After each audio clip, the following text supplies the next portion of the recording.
What would you do if you could see death before it came, but no one believed you? This is the haunting story of Gregory, the boy with a gift no one wanted to hear, and they turned their backs on him. Stay with us to discover how his gift almost destroyed him. Before we begin, please, don't forget to subscribe for more true African stories that will stay in your heart forever. In a small village called Nkuma, there lived a boy named Gregory.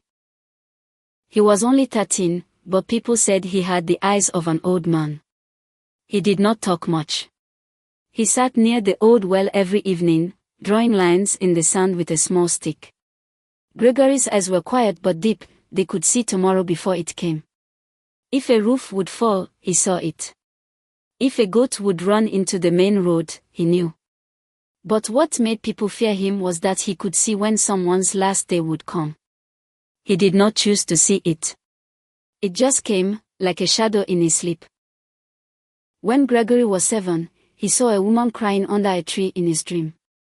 The next week, Mama Obi died under that same mango tree. When he was 9, he saw a fire burning his neighbor's hut.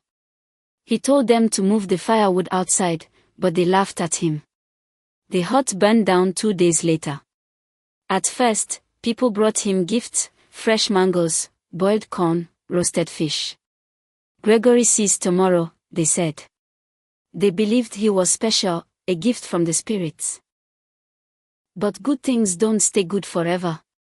When Gregory turned 10, he saw a bad thing, the chief's first son standing near a big tree, eyes closed forever. Gregory ran to the chief's house and begged him. "Papa Chief, please, tell your son not to climb the big tree tomorrow." The chief's eyes turned cold. "What tree?" he asked. Gregory pointed. But the chief only laughed and said, "You talk too much. Go home, small boy." The next day, the chief's son climbed the big tree to cut palm fruit. He slept. He never opened his eyes again. After that day, people changed. Mothers pulled their children away when they saw Gregory. "He brings bad news," they whispered. His friends stopped playing with him. Some boys threw stones at him when he walked to the stream. "Death boy," they shouted. Gregory sat alone under the old well tree. He watched people pass. He held his secrets tight inside his small chest. He wanted to help, but his words only brought fear. Each time he held a new vision, it felt like a rock pressed on his back. He felt his small body grow heavy. He had no one to talk to, no one to listen. His mother died when he was 5. His father left to find work and never came back. Gregory lived with his old grandmother, who cooked and prayed for him every night. "God, help my boy carry what he sees," she whispered into the dark. As Gregory grew older, the dreams came harder. Some nights, he saw things before he even closed his eyes, shadows dancing on his walls, cold winds whispering names that only he could hear. He became scared to sleep. Some nights, he sat on the cold floor with his back against the cracked wall, staring at the weak flame of his lantern. He would press his small hands over his ears when he heard the wind say, "Look, Gregory, look." He wished he could close his eyes like other boys and dream of sweet food or good rain.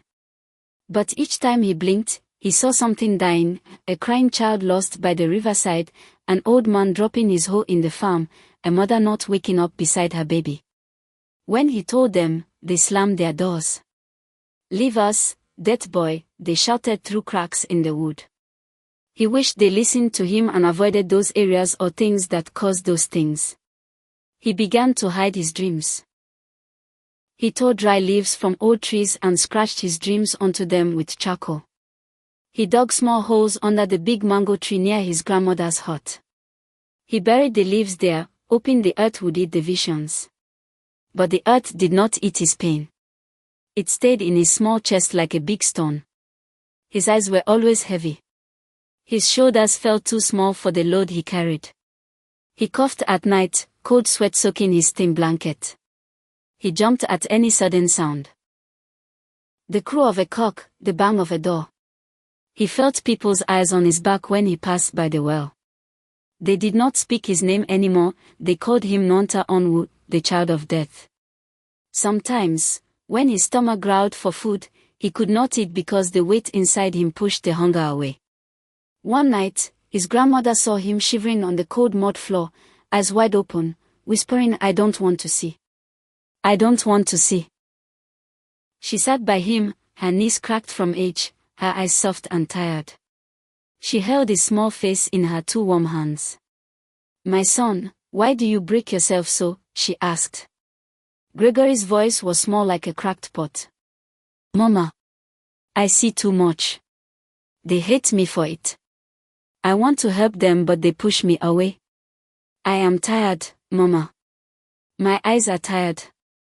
Tears slipped from the corner of his eye. His grandmother's thumbs wiped them away. She kissed his forehead. "You are not a curse, Gregory," she whispered. "You are a voice. But even a voice must rest. Give your pain to the ground. Give it to the night. Let your heart breathe again." That night, the moon was full and clear like a mother's eye. Gregory's grandmother held his hand and led him to the old well behind their hut.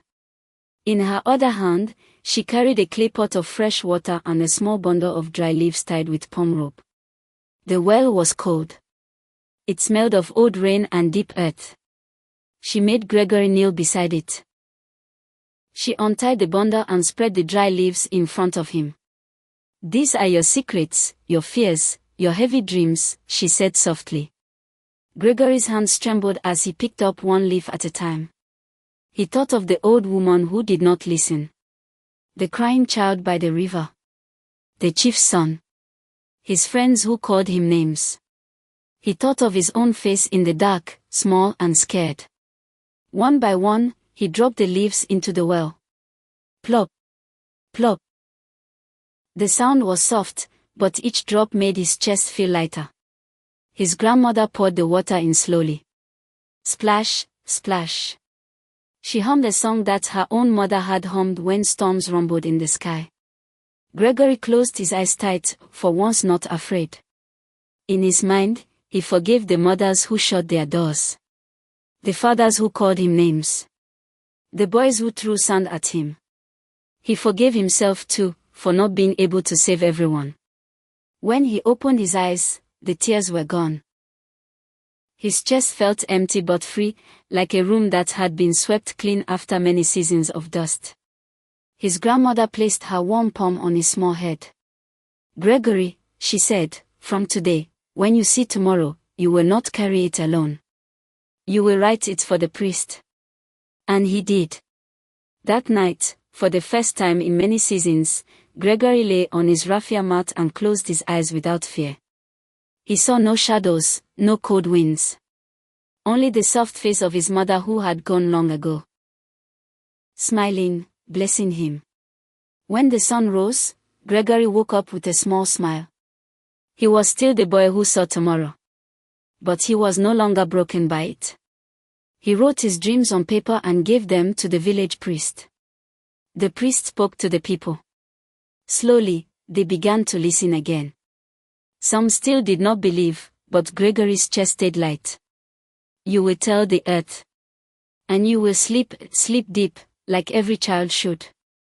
He played near the well. He let the other children come close. He showed them how to listen to the wind, how to trust their own small hearts. Some listened. Some laughed. But Gregory no longer worried. His burden was lighter because he had let it go. Moral of the story: when you hold pain alone, it can break your bones and dreams. But when you forgive, share, and trust, even tomorrow feels safe. If this story touched you, please like, share, and subscribe for more true African stories that heal, teach, and lift your heart. See you next time.